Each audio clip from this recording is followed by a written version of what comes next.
أعوذ بالله السميع العليم من الشيطان اللعين الرجيم. بسم الله الرحمن الرحيم.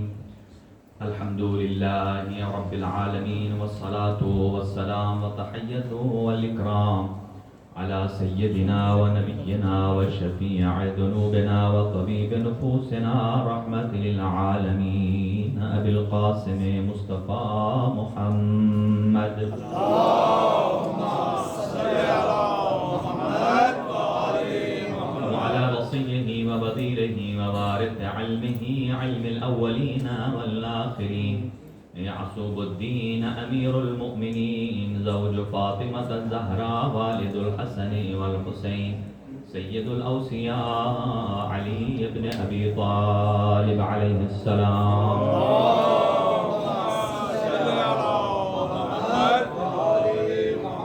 وعلى أهل بيته الطيبين الطاهرين المعصومين المنتخبين المنتجبين الذين أذهب الله عنهم الرجس وطهرهم تطهيرا. اللهم صل على محمد لا سيما على بقية الله الأعظم روحي وأرواح العالمين لتراب مقدمه الفداء عجل الله تعالى فرجه الشريف وسهل الله تعالى مخرجه الشريف ولعنة الله على أعدائهم أجمعين من يومنا هذا إلى قيام يوم الدين. بسم الله الرحمن الرحيم. هو الله الذي لا إله إلا هو الملك القدوس السلام المؤمن المهيمن العزيز الجبار المتكبر سبحان الله عما يشركون. صدق الله العلي العظيم. اللهم صل على محمد محمد. محترم ناظرین اور سامعین، آواز آ رہی ہے آپ تک؟ جی بسم اللہ. لیکن آپ کی گردنیں 1 گھنٹہ تھک جائیں گی اوپر کر کر کے. آج آپ نے مجھے ایسی جگہ بیٹھا دیا. ہم نے آپ کی خدمت میں آیہ مجیدہ کو تلاوت کرنے کا شرف حاصل کیا ہے اور کوشش ہوگی کہ ہم اپنی گفتگو میں آج آپ کی خدمت میں جو آرائز پیش کریں گے وہ ہیں مقدسات پر. کہ مقدسات کیا ہیں، مقدسات کیا ہوتی ہیں، کون کہے تو مقدس مقدس بنتا ہے اور کون کہے تو مقدس مقدس نہیں بنتا.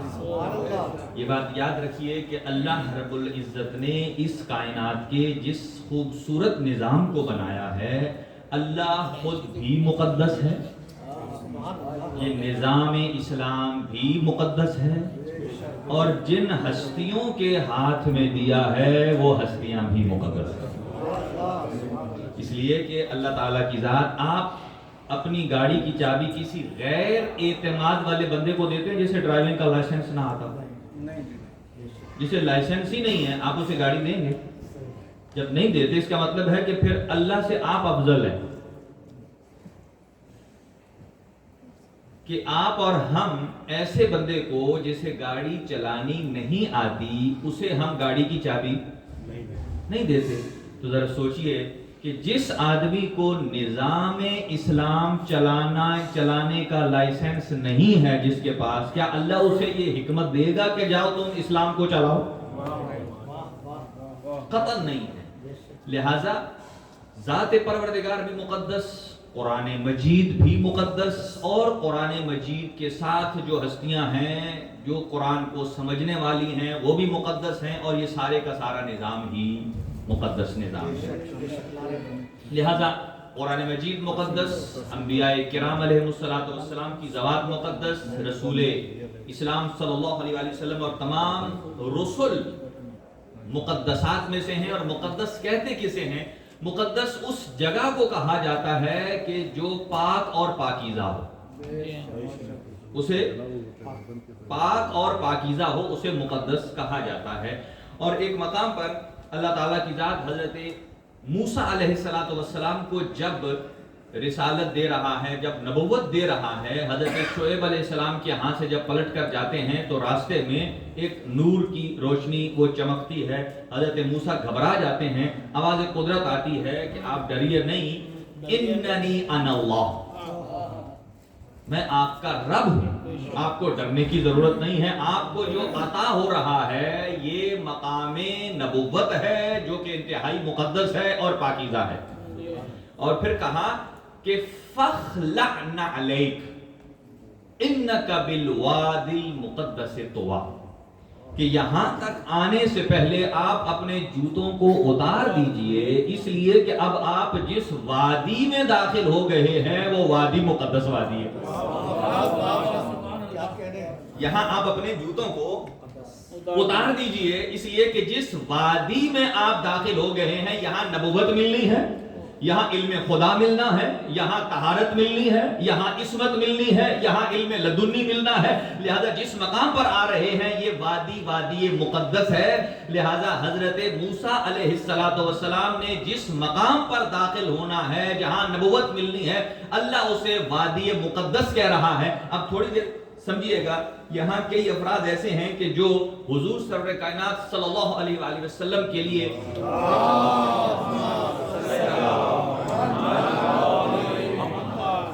وہ یہ کہتے ہیں کہ حضور 40 سال کے بعد نبی بنے. ایسا نہیں ہے، بلکہ آپ صلی اللہ علیہ وآلہ وسلم تمام انبیاء سے افضل ہیں.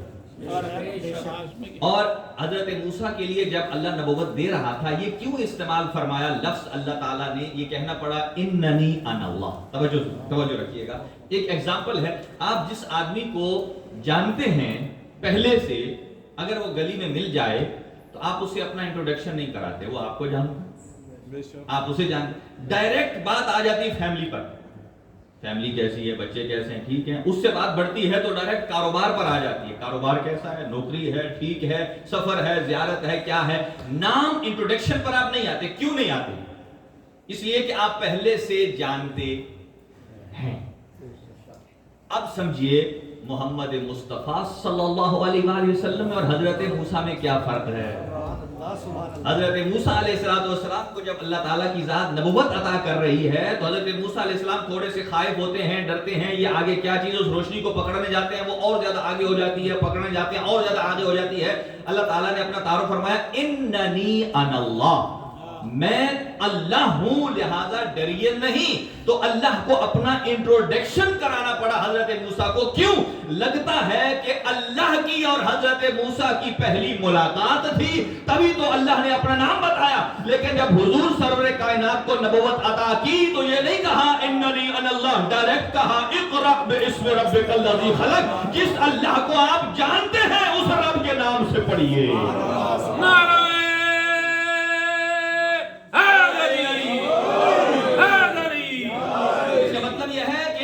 پہلے سے ہو چکا ہے. توجہ رہے، اگلا جملہ. حضرت موسیٰ جس زمین پر جا رہے ہیں اسے کیا کہتے ہیں قرآن کی اصطلاح میں؟ وادی مقدس. طویٰ کا مقام ہے اور وادی مقدس کہا ہے. تو وادی مقدس ایک خاص ایریا ہے کہ جہاں حضرت موسیٰ علیہ السلام جا کر اللہ سے ہم کلام ہوتے تھے. توجہ رکھیے، یعنی حضرت موسیٰ کو اگر یہاں ہوتے، فار ایگزامپل بیلجیم میں، اگر اللہ تعالیٰ سے ہم کلام ہونا ہوتا تو کیا کرتے؟ انہیں جانا ہوتا اسپیشل اس جگہ پر جسے کہتے ہیں وادی مقدس. وہاں جا کر کوہ طور پر جاتے، اللہ تعالیٰ سے ہم کلام ہوتے. تو حضرت موسیٰ علیہ السلام کے لیے وادی مقدس مخصوص ہے کہ اسی میں جانا ہے تو گفتگو ہونی ہے. تو اللہ پروردگار عالم نے حضور سرور کائنات سے ہم کلام ہونے کے لیے کسی جگہ کا انتخاب نہیں کیا. فرمایا اے میرے حبیب باقی کتابیں بھی اللہ کی طرف سے ہیں، تورات ہے، زبور ہے، انجیل ہے، قرآن ہے. فرق یہ ہے باقی انبیاء کو کتابیں لینے جانا پڑتا تھا اور آپ کو لینے جانا نہیں پڑے گا، بلکہ اگر آپ پہاڑ پہ جاتے ہیں تو آیت پہاڑ پہ آ جائے گی. آپ سمندر میں جاتے ہیں سمندر میں آیت آ جائے گی. خشکی پہ جائیں تو خشکی پہ آ جائے گی. اگلا جملہ، اگر آپ بستر پر سوئیں گے تو آیت بستر پہ آ جائے گی. کعبے میں جائیں گے تو آیت کعبے میں آ جائے گی. میدان میں جائیں گے تو آیت میدان میں آ جائے گی. وادی مقدس، اس کا مطلب یہ ہے اب اس جگہ آپ جو بیٹھے ہیں یہاں آ جائیے کہ حضرت موسیٰ علیہ السلام کی حضور سے مثال کیسی ہے. فرمایا کہ یا علی انت منی بمنزلت ہارون من موسیٰ. اے علی آپ کی مثال وہی ہے مجھ سے جو ہارون کو موسیٰ سے تھی. تو اب یہاں جو مقام سرکار دو عالم کو حاصل ہے وہ مقام امیر المومنین کو حاصل ہے. فرق یہ ہے نہج البلاغہ میں امیر المومنین اپنا تعارف فرماتے ہیں کہ نبی معظم کے اوپر جب پہلی وحی نازل ہوئی اور میں نے شیطان کے چیخنے کی آواز سنی, میں نے پوچھا یا رسول اللہ ما ہاذہ الرنہ, یہ آواز چیخ کی چنگھاڑ کی آواز کس کی ہے؟ کہا یہ شیطان کی آواز ہے. کہا یہ میں نے بھی سنی ہے. حضور نے فرمایا یا علی انت ترا ما ارا وانت تسمع ما اسمع ولکن لا نبی بعدی. اے علی جو میں دیکھتا ہوں وہ تو دیکھتا ہے, جو میں سنتا ہوں وہ تو سنتا ہے. فرق یہ ہے میں نبی ہوں اور تو نبی نہیں ہے. حسینیت زندہ باد, حسینیت زندہ باد, یزیدیت مردہ باد, یزیدیت مردہ باد. نعرہ حیدری, حیدری. اب اگلی بات دیکھیے, اللہ پروردگار عالم کے سید الانبیاء سب سے عظیم المرتبت نبی نے کیا فرمایا کہ میں اپنے بعد دو چیزیں چھوڑ کر جا رہا ہوں, ایک قرآن اور ایک فطرت اور اہل بیت. شاید کسی کے ذہن میں جائے کہیں سے مجھے ہلکی سی سنت کی آواز بھی آئی ہے, کوئی مسئلہ نہیں, وہ آپ کان کو ادھر سے پکڑیں یا آپ سنیے. آج پھر اس کو بتاتے ہیں, مقدس آج آتا ہے اس پر. سبحان اللہ. پہلے یہ بات سمجھ لیجئے, جس جگہ آپ بیٹھے ہیں یہ جگہ بھی وادی مقدس ہے. سبحان اللہ, سبحان اللہ, سبحان اللہ. واہ واہ واہ واہ, کیا بات ہے. کیسے؟ کیونکہ یہ وہ ہستیاں ہیں عظیم المرتبت ہستیاں کہ خود حضرت موسیٰ علیہ السلام اس وادی مقدس پر آ کر سید الشہداء کا شکریہ ادا کرتے ہیں. ہر شب جمعہ انبیاء کرام گروہ در گروہ, سنگل نہیں, گروہ در گروہ, جماعت کی شکل میں نازل ہوتے ہیں سید الشہداء کی قبر پر, اور قبر پر نازل ہو کر پھر گروہ در گروہ واپس جاتے ہیں. جب لوگوں نے پوچھا یہ آتے کیوں ہیں انبیاء, اب یہاں اگر آپ کہیں کہ آپ نے امام حسین کو انبیاء سے بڑھا دیا, کوئی کہہ سکتا ہے انبیاء سے بڑھا دیا, چاہیے تو یہ تھا کہ امام حسین کو انبیاء سے ملنے جانا چاہیے. لیکن انبیاء کیوں ملنے آتے ہیں؟ اس لیے ملنے آتے ہیں سارے نبی آ کر سید الشہداء کا شکریہ ادا کرتے ہیں. حسین ابن علی میدان کربلا میں آپ نے دین اسلام کو بچا کر آدم سے لے کر خاتم تک ہر نبی کی محنت کو بچا دیا. گویا حضرت آدم فرماتے ہیں اے حسین اگر آپ نے قربانی نہ دی ہوتی تو میری محنت ضائع ہو چکی ہوتی. حضرت ابراہیم نے کہا اگر آپ نے قربانی نہ دی ہوتی تو میری محنت ضائع ہو چکی ہوتی. اور یہ صرف ایک دو دفعہ نہیں, آج تک انبیاء آ رہے ہیں اور شکر خدا کرتے ہیں. کہاں آ کر سید الشہداء کے مقام مقدس پر آ کر, اور پھر آپ نے یہ زیارت میں ابھی بھی جملے پڑھے ہیں السلام علیکہ یا وارث آدم صفوۃ اللہ. میرا خیال ہے سپیکر بھی وادی مقدس سے ذرا اوپر چلا گیا ہے. ایک سلوات پڑھ لیجیے.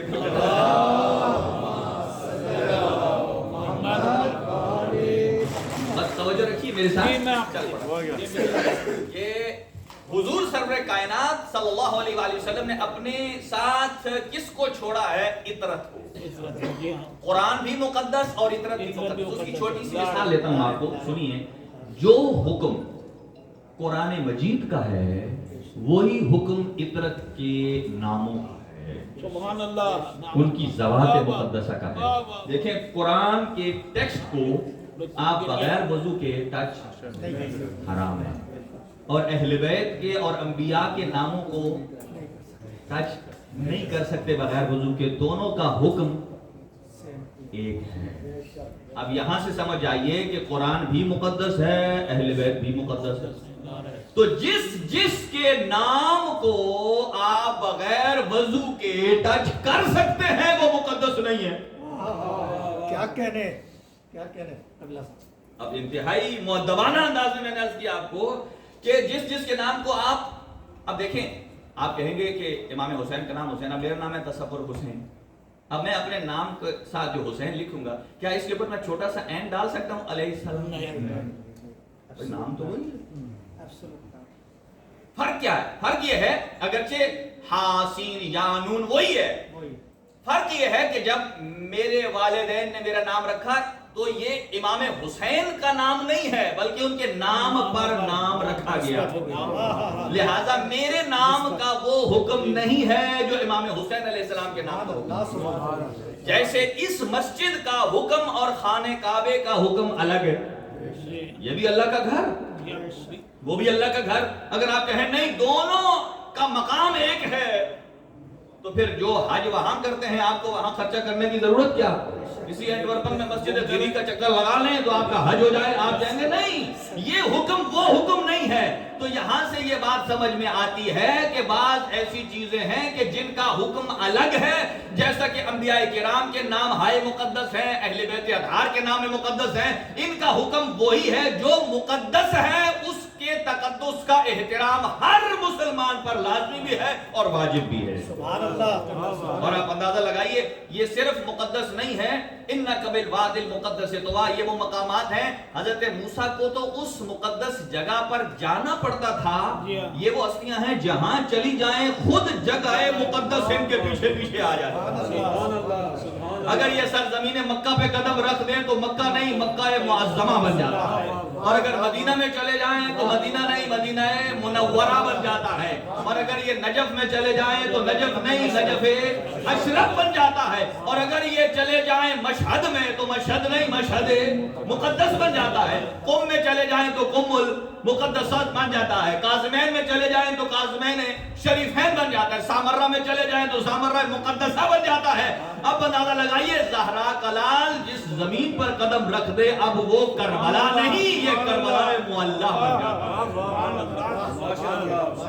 کربلا معلّہ بن جاتا ہے۔ لہٰذا مقدسات کو ڈیفائن کرنا کہ کون مقدس ہے اور کون مقدس نہیں ہے، اسے اللہ اور اس کا رسول کر سکتا ہے، اس کے علاوہ کوئی نہیں کر سکتا۔ لہذا یہ چیزیں بالکل واضح ہونی چاہیے کہ قرآن مجید مقدس، جیسا کہ یزید پلید جو ہے لوگ کہتے ہیں وہ جنت میں جائے گا، اس سے تو پوچھو کہ سید الشہداء کیا مقدسات میں سے نہیں ہے؟ قرآن مجید مقدسات میں سے نہیں ہے۔ جس نے قرآن کو نیزے پر اٹھایا، جس نے قرآن مجید کی توہین کی، اس نے قرآن کی نہیں مقدسات کی توہین کی ہے۔ اور اس کے ساتھ ساتھ جس نے اہل بیت اطہار علیہ السلام کو اذیت دی ہے، اس نے اہل بیت کو نہیں، اس نے مقدسات کی توہین کی ہے۔ کیونکہ اہل بیت خود مقدس نہیں ہے صرف، بلکہ یہ مقدسات کا معیار ہے، معیار تقدس اہل بیت اطہار ہے، کوئی اور شخصیت نہیں ہے۔ ہاں اہل بیت کے مقابل میں جو بھی آ جائے وہ تقدس کی حد سے گر جاتا ہے، اس لیے کہ اللہ کا قانون ہے کہ کوئی بھی شخص، یہ اللہ تعالیٰ کی ذات نے ایک قانون بیان فرمایا قرآن مجید میں، افضل اور مفضول کا، افضل اور مفضول کا، کہ اللہ نے رہبریت ہمیشہ اسی کو دی ہے جو افضل، سبحان اللہ سبحان اللہ۔ اور اگر مفضول کو افضل قرار دیں گے، دیکھیں ہر نبی اپنے زمانے میں اپنے لوگوں سے افضل، اپنے لوگوں سے افضل۔ اچھا یہاں تین کیٹیگریز ہو سکتی ہیں، ایک یہ کہ نبی اپنی امت کے ساتھ برابر، ایک یہ ہے کہ ان سے کم، ایک یہ ہے کہ ان سے زیادہ۔ اب ان تینوں میں اگر نبی کا سٹیٹس، نبی کا علم، نبی کا علم، نبی کی عبادت امت سے اگر ڈاؤن ہے تو پھر امت افضل، نبی مفضول۔ اس کا مطلب ہے کہ جو ہدایت کرنے آئے تھے ان کا مقام کم، اور جو ہدایت لینے آئے تھے ان کا مقام، کیا ایسا ممکن ہے؟ عقل انسانی، بھائی دیکھیں ایک 5ویں کلاس کا لڑکا یا میٹرک پاس یا ایف ایس سی والا وہ پی ایچ ڈی کو پڑھا ہے، وہ تو بیٹھ کے ہنسیں گے۔ اسی لیے اللہ نے انبیاء کو امت سے کم درجہ نہیں دیا، وگرنہ امت تو العوام کالانعام ہوتے ہیں، وہ انبیاء پر ہنستے مذاق اڑاتے علمی اعتبار سے کسی اور۔ اسی لیے ہر نبی حسن و جمال میں نمبر 1، کردار میں نمبر 1، ہر نبی گفتار میں نمبر 1۔ اس لیے کہ اگر اللہ تعالیٰ کی ذات حضرت لقمان تھے، بعض نے لکھا ہے کہ وہ نبی نہیں تھے، عبد صالح تھے، اور جب کسی نے ان پر اعتراض کیا، ایسے ان کا ذرا فیس ڈارک فیس تھا، تو کسی نے نقل اتار کر ان پر تھوڑی ایکٹنگ کی، تو حضرت لقمان مسکرا کر کہتے ہیں تم مجھے یہ بتاؤ، تم نے یہ جو حجت کی ہے، یہ حجت وہ حجت نہیں ہے جو اللہ کی حجت ہوتی ہے، یہ کٹ حجتی ہوتی ہے، یعنی کسی کو چھیڑنا، یہ تم نے سنیے گا، حضرت لقمان بڑی حکمت والی جملہ بولا، کہا تم نے نقش پر اعتراض کیا ہے یا نقاش پر؟ نقاش اسی لیے ہم کہتے ہیں نا، جب ایک آدمی میں اگر برائی پائی جائے، مثلا میرے اندر ایک برائی پائی جاتی ہے، جھوٹ، تو چاہیے یہ کہ آپ مجھ سے نفرت نہ کریں، میری برائی سے نفرت کریں، اس لیے اگر یہ معیار ہوگا تو پھر میں ٹھیک ہو سکتا ہوں۔ جب میں نے اپنی برائی کو اپنے سے ہٹا لیا تو یہی بندہ اچھا ہو سکتا ہے۔ ہمارے ہاں یہ ہے کہ ہم برائی سے نہیں، برائی کی وجہ سے اس بندے سے نفرت کرنا شروع کر دیتے ہیں۔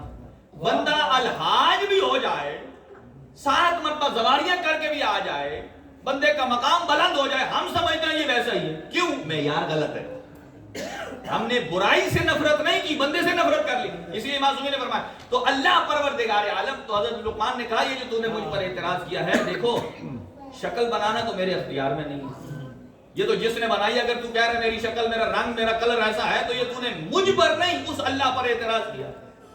تو یہاں ہر نبی اگر امت سے ڈاؤن ہے، کریکٹر میں، زبان میں، لینگویج میں، اخلاق میں، تو یہ بات میل نہیں کھاتی ہے کہ جو ہدایت دینے آیا اسے کمتر ہونا چاہیے۔ نہیں، اچھا برابر ہو سکتا ہے، برابر بھی نہیں ہو سکتا۔ یہاں پھر کہیں کہ نہیں فلاں آدمی نبی کے برابر ہے، بھائی برابر کا آپ نے سوچ کیسے لیا؟ اب آپ کہیں گے کہ برابری تقدس کیا ہے؟ تقدس یہ ہوتا ہے کہ حضور سرور کائنات نے مسجد کی طرف کھلنے والے سارے دروازے بند کر دیے سوائے حضرت علی کے دروازے کے۔ باقیوں نے آ کر کہا یا رسول اللہ آپ نے ہمارے کیوں دروازے بند کر دیے، علی کا کیوں کھلا رکھا؟ تو آپ نے فرمایا واللہ، اللہ کی قسم، ما صدقت ابوابکم ولا فتحت باب علی، یہ تمہارے ایمان کی کمزوری ہے، نہ میں نے تمہارے دروازے بند کیے ہیں، نہ میں نے علی کا کھولا ہے، بل صد اللہ ابوابکم وفتح باب علی، یہ تو اللہ ہے جس نے تمہارے دروازے مسجد والے بند کر دیے، علی کا کھول دیا۔ اب یہاں سے سمجھیے، جس کا دروازہ مسجد کے لیے کھلا رہے وہ مقدس ہے، جس کا بند ہو جائے مقدس نہیں ہے۔ جس کا دروازہ مسجد کے لیے کھلے وہ معیار تقدس ہے، معیار تقدس ہے۔ اور دوسری بات، آپ تو مسجد میں عام آدمی کا الگ حکم ہے، آپ عام مسجد کا بھی الگ ہے، مسجد النبوی، مسجد الحرام کا الگ حکم ہے، لیکن عام مسجد کا الگ حکم ہے۔ لیکن آپ اندازہ لگائیے کہ خانہ کعبہ کے اندر کوئی جا سکتا ہے؟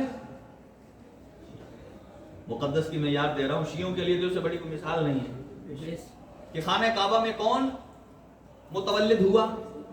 امیر المومنین کی ذات، اور اولین اور آخرین میں کوئی اور نہیں۔ مجھے بتائیے اگر اللہ آپ کو موقع دے خانہ کعبے کو اندر سے دیکھنے کا، اندر آپ کو سب کچھ مل جائے گا لیکن آپ کو پانی کی ٹوٹی نہیں ملے گی، نہیں پانی کی ٹوٹی نہیں، جی بالکل اندر پانی نہیں ہوگا۔ میں یہ پہلے آپ کو بتا رہا ہوں تاکہ بعد والی بات کرنے سے پہلے کہ وہاں پانی نہیں ملے گا آپ کو۔ کیوں نہیں ملے گا؟ کہ کسی بندے کو وضو کرنا پڑے؟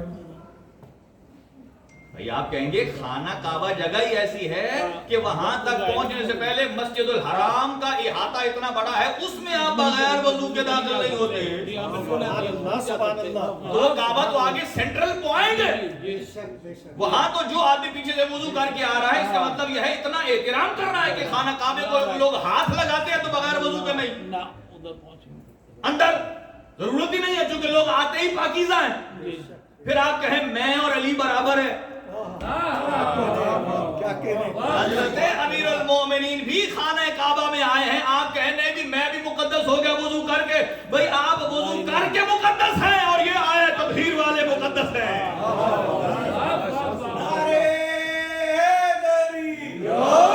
اور وہاں امیر المومنین تشریف لائے، علی کو ہاتھوں پر اٹھا کر حضرت ابو طالب نے ایک جملہ کہا، فرمایا یا رب یا ذل غسق الدجی والقمر البلج المضیء، اے دن اور رات کو پیدا کرنے والے اللہ، اے چاند کی روشنی دینے والے اللہ، بین لنا ما فی حکمک المقضی ماذا ترا فی اسم ھذا الصبی، اے اللہ اس بچے کے بارے بتا تو کیا نام رکھنا چاہتا ہے۔ اب اگلی بات سنیے میں جو سنانا چاہتا ہوں، تقدس والی، یہاں تک تو کہا اس بچے کا نام کیا رکھنا چاہتا ہے، ذرا اللہ سے جو مشورہ کرے، آپ کا بچہ پیدا ہو، آپ نے کبھی اللہ سے مشورہ کیا سبحان اللہ سبحان اللہ، کہ بچے کا نام کیا رکھوں؟ پھر آپ کہتے ہیں میں اور علی برابر۔ سبحان اللہ، بھائی آپ اور علی تو برابری کی دور کی بات ہے، آپ کے بابا اور علی کے بابا برابر نہیں ہے۔ سبحان اللہ سبحان بے اللہ، شک، اس لیے کہ آپ کے اور ہمارے بابا مومن ہو سکتے ہیں لیکن ایمان کل نہیں ہو سکتے، لیکن علی وہ ہے جس کا باپ، ابو طالب وہ ہے کہ جس کا بیٹا کل ایمان قرار پاتا ہے۔ سبحان اللہ سبحان اللہ۔ اگلا جملہ، اور جب کہا کہ یہ بیٹا، یہ تختی پر، یہ شاذان کی روایت ہے کہ ابو طالب علیہ السلام نے تختی پر لکھا، ایک یہ روایت ہے کہ حاطف غیبی کی آواز آئی، اور جو اللہ کی طرف سے آواز آئی نام رکھنے کی آواز، یہ بات سنیے، کہا خصصتما بالولد الزکی، ایسا اگر مقدس کوئی اور ہو اصحاب میں تو مجھے دکھائیے گا۔ سبحان اللہ، سبحان اللہ، خصصتما بالولد الزکی الطاہر المنتجب الرضی فاسمہ من شامخ علی علی اشتق اسمہ من العلی۔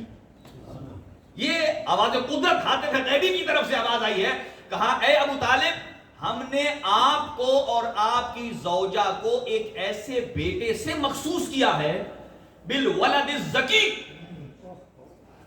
جو زکی ہے، طیب ہے، طاہر ہے، طاہر المنتجب الرضی، ایسا پاکیزہ ہے جسے اللہ نے چن لیا ہے۔ اور آگے کیا فرمایا کہ فَاسْمَهُ مِنْ شَامِخِ علی، یہ کیوں نہ علی ہو، یہ کیوں نہ بلد ہو، اس لیے کہ جس نے نام رکھا ہے وہ بھی علی ہے اور جس سے مشتق کیا ہے وہ بھی علی ہے۔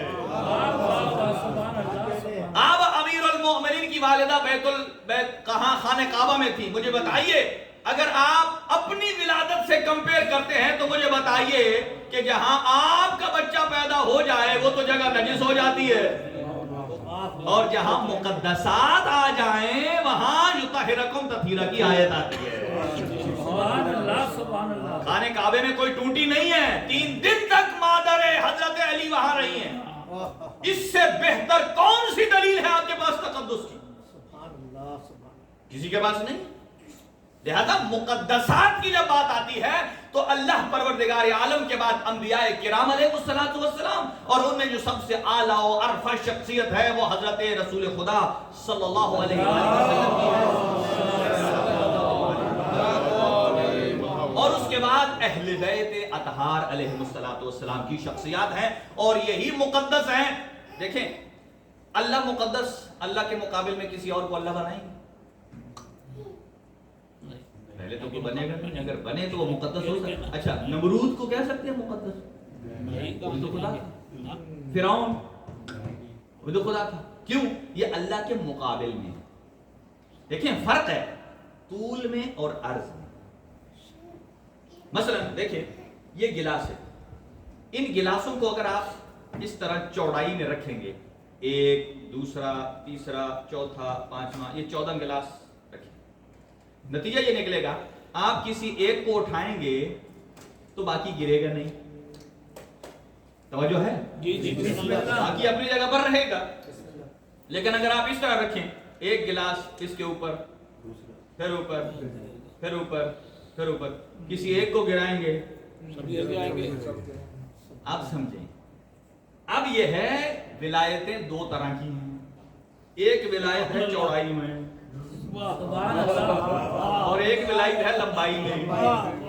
چوڑائی میں یہ ہے، دیکھیں اللہ بھی ولی، رسول خدا بھی ولی، علی بھی ولی، امام حسن بھی ولی، امام حسین بھی ولی، 12ویں آقا بھی ولی، یہ طول میں ہے، ایسے جیسے گلاس ایک دوسرے کے اوپر ہوتا ہے۔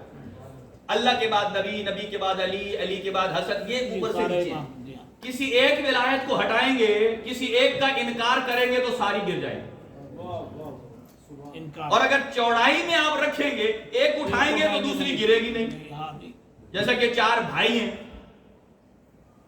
لہذا اہل بیت اطہار جو چوڑائی میں ہے وہ اہل بیت کے مقابل میں، نبی کے مقابل میں، اللہ کے مقابل میں ہے۔ جو اللہ کے مقابل میں آ گئی وہ چوڑائی میں ہے، اگر آپ نے اسے لیا تو دوسری باقی رہے گی۔ جیسا کہ آپ ایک بت کو پوجتے ہیں تو باقی تو رہتے ہیں، لیکن آپ نے ایک خدا کو پوجا تو کیا باقی خدا رہیں گے؟ آٹومیٹیکلی گر جائیں گے، وہ ختم ہو جائیں گے۔ لہٰذا یہ اہل بیت کی جو ولایت ہے یہ طول میں ہے، یعنی اوپر اللہ پروردگار عالم نے دی، نبی معظم امیر المومنین، علی کو ولی مانیں گے تو صرف آپ نے علی کو نہیں مانا، سبحان اللہ، نبی کو بھی مانا۔ جی ہاں بالکل ایسی ہے، سب کو نبی کو نہیں مانا، نبی کے بعد اللہ کو بھی مانا۔ اسی طرح جو آدمی 12ویں آقا کی امامت اور ولایت کا قائل ہے، سمجھئے کہ وہ اللہ کی ولایت کا بھی قائل، نبی معظم کی ولایت کا بھی قائل، اسی طرح امیر المومنین کی ولایت، ہر چونکہ یہ طول میں ہے۔ اور اسی طرح جو ان کے مقابل میں آ جاتا ہے، جب انہیں مانتا ہے تو پھر یہ نہیں رہتے۔ سبحان اللہ، اگر کوئی امام حسین کے مقابل میں وہ کہتا ہے یزید ولی ہے، بے شمار، دیکھیں آج مقدسات کے نام پر وہ چاہتے ہیں کہ مقدسات کے غلاف میں بنی امیہ کو بچایا جائے۔ بنی امیہ، آپ مجھے بتائیے، ایک اگر مثلا جانور ہے، کوئی ڈرپوک مثلا آپ لے لے، ڈوگی لے لے، تو اس کو اگر آپ یہ جو کور ہوتا ہے شیر کا، آرٹیفیشل بنا ہوتا ہے، آپ اس کے اوپر چڑھا دیں، شیر تھوڑی ہوگا، اب وہ شیر جیسا حملہ کرے، لہذا وہ اندر سے جیسا تھا ڈرپوک بزدل، آپ نے اس کے اوپر کور چڑھا لیا، تو کور چڑھانے سے کبھی بھی کسی کے اندر شجاعت اور بہادری نہیں آتی۔ اسی لیے کہا جاتا ہے دنیا میں کسی بندے کا آپ نام لے علی کے علاوہ تو بزدلی آتی ہے، نام علی لے تو انسان کے اندر بہادری آتی ہے۔ خود علی کے نام سے اتنی شجاعت آتی ہے تو خود ذات علی کا کمال کتنا ہوگا۔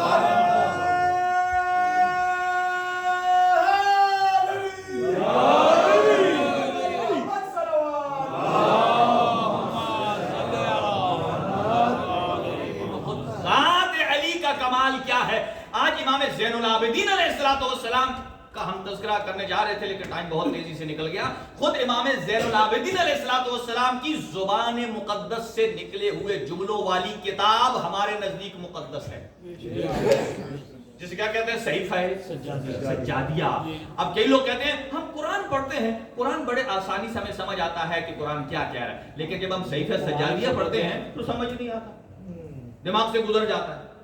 ہونا بھی ایسا ہی چاہیے، قرآن آسان لگنا چاہیے، صحیفہ سجادیہ مشکل لگنا چاہیے۔ کیوں؟ اس لیے کہ معصومین نے فرمایا کلم الناس علی قدر عقولہم، لوگوں کے ساتھ گفتگو کریں ان کی ذہنی سطح کے مطابق۔ اگر آپ چھوٹے بچے کے سامنے فلسفہ جھاڑنے لگے تو اسے کیا سمجھ آئے؟ لہذا اس کے لیول پر گفتگو کریں۔ اب دیکھیں جب معصومین ہمیں بتاتے ہیں کہ فلاں کے لیول پر گفتگو کرو تو کیا خود لیول کو مد نظر نہیں رکھتے؟ یقیناً رکھتے ہیں۔ اب قرآن ہمیں آسان کیوں لگتا ہے؟ اس لیے کہ جب بھی کلام یا گفتگو ہوتی ہے تو مخاطب اسے کہتے ہیں جو سن رہا ہے، جس کو خطاب کیا جا رہا ہے، اس کے ذہنی سطح کے مطابق ہونی چاہیے۔ قرآن ہمیں اس لیے آسان لگتا ہے، اللہ نے نازل کیا ہے آپ اور ہماری ذہنی سطح کے مطابق۔ سبحان اللہ، سبحان اللہ۔ جہاں آیا لفظ یا ایھا الناس، اے لوگو، اب اللہ اے لوگو جب کہہ رہا ہے تو لوگوں کی عقل کے مطابق بات کرے گا، وہ اپنے علم کے مطابق نہیں کر رہا۔ بے شک یا ایھا الذین آمنوا کہہ رہا ہے تو صاحبان ایمان کے ذہنی لیول پر گفتگو کر رہا ہے۔ یہ الگ بات ہے کہ جب یا ایھا الرسول کہتا ہے تو وہ لیول آپ کا اور ہمارا نہیں ہے، وہ صرف محمد مصطفیٰ کا ہے، گریڈ مختلف ہے، اس لیے ہمیں وہ سمجھ آتی ہیں۔ لیکن صحیفہ سجادیہ کیوں سمجھ نہیں آتا؟ صحیفہ سجادیہ امام سجاد نے آپ کو اور ہمیں مخاطب کر کے نہیں پڑھا ہے، اللہ اکبر. صحیفہ سجادیہ امام زین العابدین کی دعاؤں کا کلمات ہے. امام نے اپنا مخاطب اللہ تعالیٰ کو قرار دیا ہے، لہذا امام سجاد نے وہ گفتگو کی ہے جو آپ کے اور ہمارے شایان شان نہیں بلکہ رب العالمین کے شایان شان کیا ہے. واہ واہ واہ واہ سبحان اللہ جناب. لہذا صحیفہ سجادیہ آپ کو اور ہمیں مشکل اس لیے لگتا ہے کہ اس کے معیار تخاطب وہ آپ کی اور ہماری ذہنی سطح ہے ہی نہیں. وہ معیار ہے کہ میرا رب کیسا، واہ واہ میرا خدا کیسا، میرا رحمان کیسا. واہ واہ. اللہ نے جب گفتگو کی ہے تو وہ تو ہمارے لیول پر کی. اب اسی لیے امام زین العابدین علیہ الصلوۃ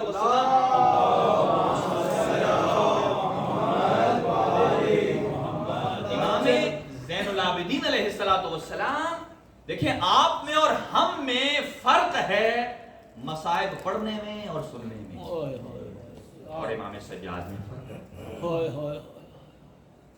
ہمارے سامنے ہو سکتا ہے کہ پورا دن روز عاشور والے دن بھی کسی آدمی کی آنکھ سے رکت نہ آئے، لیکن امام سجاد کے لیے تو کوئی دن مخصوص نہیں تھا. ابن منظر نے جب کہا دیکھیں خود ان غموں کے اندر کیوں امام سجاد علیہ السلام نے دعاؤں کا طریقہ اختیار کیا ہے. امام سجاد علیہ السلام کے سامنے پانی آتا ہے، ہمارے سامنے بھی مجلس کے بعد دسترخوان بچھے گا. کبھی سوچا ہم دسترخوان پر دنیاوی باتیں کرتے ہیں؟ امام سجاد کے سامنے جب دسترخوان آتا پانی پہ نظر پڑتی تو گریا کرتے، کھانے پہ نظر پڑتی گریا کرتے، اور اگر گلی محلے میں باہر نکلتے کسی چادر پوش بیوی کو دیکھتے گریا کرنا شروع کرتے. ابن منظر ہے، ابن منظر مولا 61 ہجری کے بعد کتنا عرصہ زندہ رہے؟ 95 ہجری میں آپ کی شہادت ہوتی ہے. کتنا عرصہ ہے؟ طویل. لیکن امام پانی کے آنسو نہیں، خون کے آنسو. ہمارے بہت بڑے آیت اللہ تھے، کسی نے نیاز حسین توجہ کیجئے گا، میں نے اسی لیے کہا ہے کہ مصائب پڑھے اور سنے نہیں جاتے، مصائب دل سے محسوس کیے جاتے. ایک عالم دین تھے، کسی نے ان سے پوچھا کہ یہ روایت صحیح ہے امام سجاد خون کے آنسو روتے تھے؟ خون کے آنسو روتے تھے. اور ان آیت اللہ نے کہا کہ تم میرے سامنے مصائب پڑھو. اور اس نے کون سے مصائب پڑھے؟ صرف یہ جملہ کہا، بازار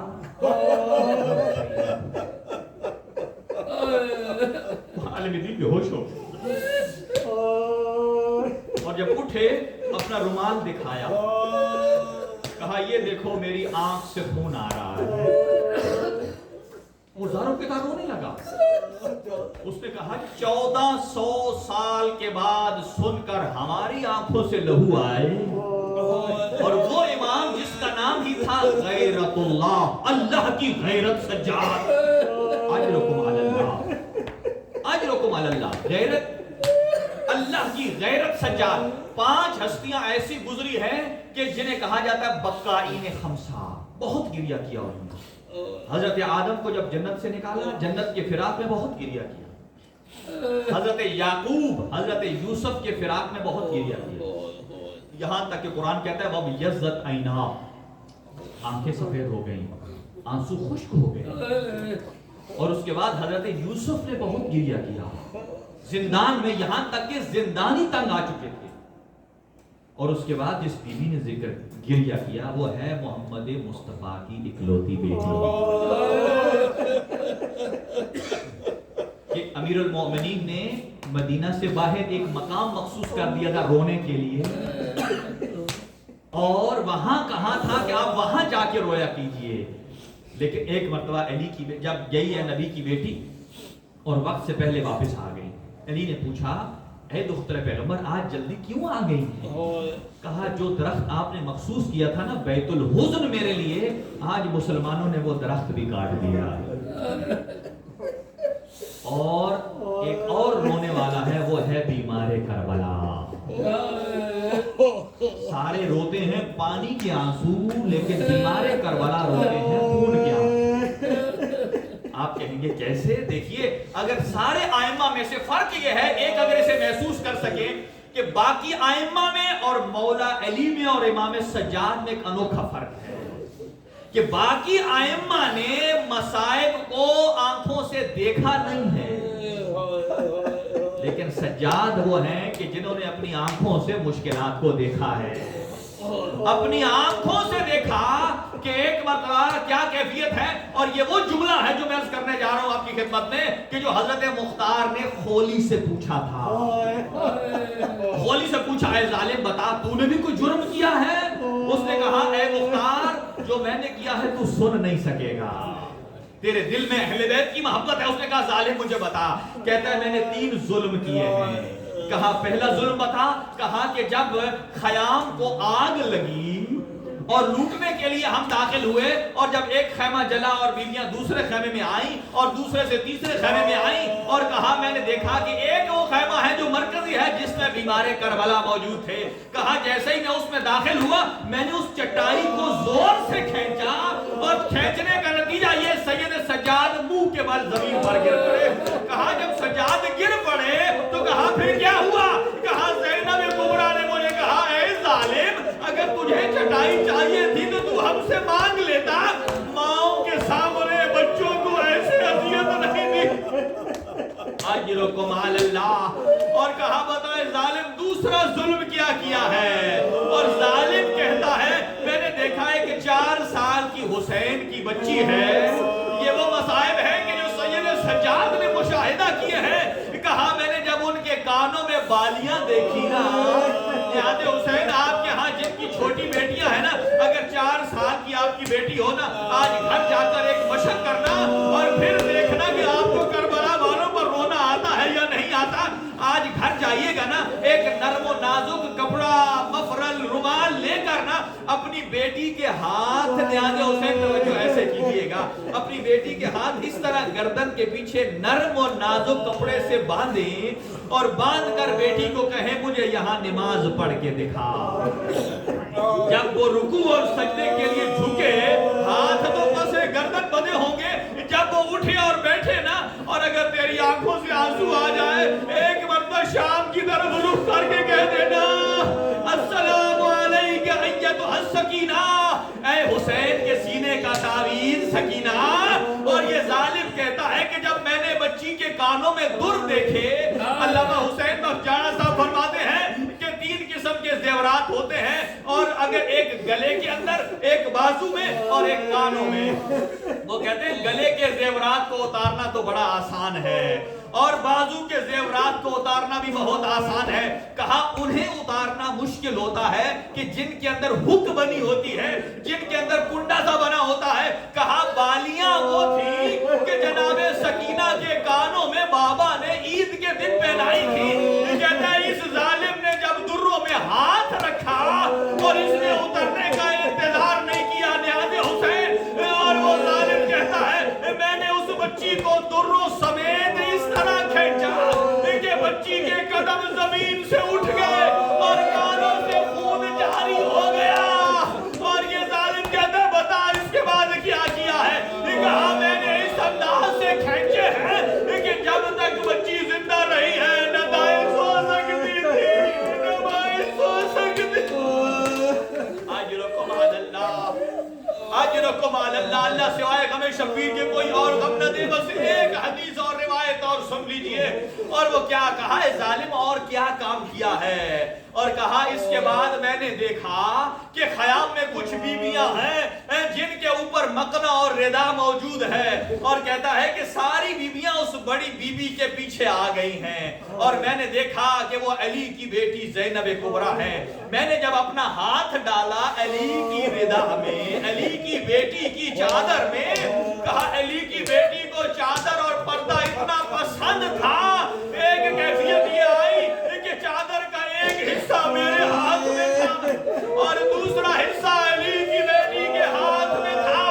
اور وہ ظالم کہتا ہے میں نے بڑی کوشش کی چھڑانے کی، اور علی کی بیٹی کو پردہ اتنا پسند تھا کہ انہوں نے چھوڑا نہیں ہے۔ نیاز حسین بہت مشکل جملہ ہے، اور کہتا ہے جب علی کی بیٹی نے چادر کو نہیں چھوڑا نا تو میں نے تازیانہ نکالا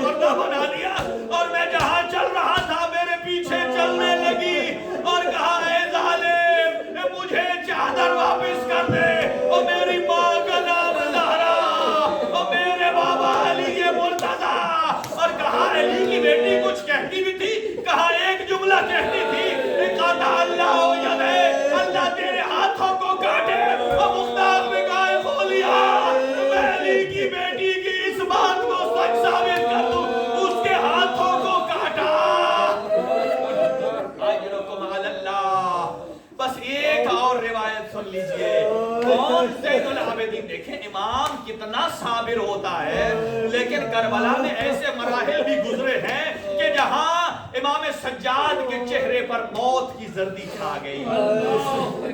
جب سواریوں پر بیویاں سوار ہوئی نا اور ان ظالموں نے اس مقام سے علی کی بیٹی کو گزارا کہ جہاں امام حسین کا لاشا پتھروں کے ڈھیر پر موجود تھا, پتھروں کا ڈھیر اس کے اوپر موجود تھا. اور جب ایک مرتبہ علی کی بیٹی نے دیکھا کہ سجاد بابا کو دیکھ کر ان کے چہرے پر موت کی زردی آ گئی ہے, لہذا حسین ذہن میں منظر بنائیے کہ علی کی بیٹی ناکا پر سوار ہے, ہاتھ سے گردن بندھے ہوئے ہیں, اونٹ بے کجاوا ہے. جب سجاد کے چہرے پر موت کی زردی دیکھی, ایک مرتبہ علی کی بیٹی نے اپنے آپ کو ان کی پشت زمین پر گرا دیا اور ایسے زمین پر آئی جیسے عباس زینے ذوالجناح سے آئے. عباس بھی منہ کے بل زمین پر تھے اور علی کی بیٹی بھی منہ کے بل زمین پر. اور ایک مرتبہ کہا, اے میرا بیٹا سجاد, تجھے میں نے بچا کر مدینہ لے جانا ہے, تو میرے بھائی کی نشانی ہے. اور کہا پھپھی اماں مجھے اتنا بتائیے کہ جس کا جوان بیٹا موجود ہو اور اس کے بابا کا لاشا موجود ہو اور کوئی دفن نہ کرنے دے. اور یہاں علی کی بیٹی نے کہا بیٹا یہ تیرے بابا کی جہاں اس مقام پر دفن بھی ہوگا, مقبرہ بھی بنے گا, لوگ زیارت کو بھی آئیں گے. اور ایک مرتبہ اس جملے کے بعد نیاز حسین, جملہ سخت ہو تو مجھے معاف کیجیے گا, کہ لوگوں نے حسین ابن علی کو اتنا مارا, اور یہ دونوں جملے ہیں, حسین کو بھی مارا اور حسین کی بہن زینب کو بھی مارا.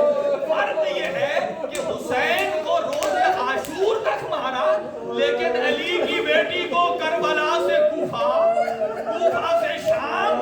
اور جب بی بی مدینہ گئی نا, حضرت عبداللہ نے پوچھا, اے میری بی بی, اے آقا زادی, کیا وجہ ہے جب سے اب کربلا سے واپس آئی ہیں میں نے آپ کو کبھی پشت کے بل سوتے نہیں دیکھا ہے, کبھی آپ دائیں پہلو پر سوتی ہیں, کبھی بائیں پہلو پر سوتی ہیں. اور ایک مرتبہ کہا, عبداللہ نہ رو نہ مجھے رلا, کربلا سے کوفہ اور کوفہ سے شام تک ان قاتلوں نے مجھ پر اتنے تازیانے برسائے کہ اب زینب سیدھی قبر پر سو بھی نہیں سکتی.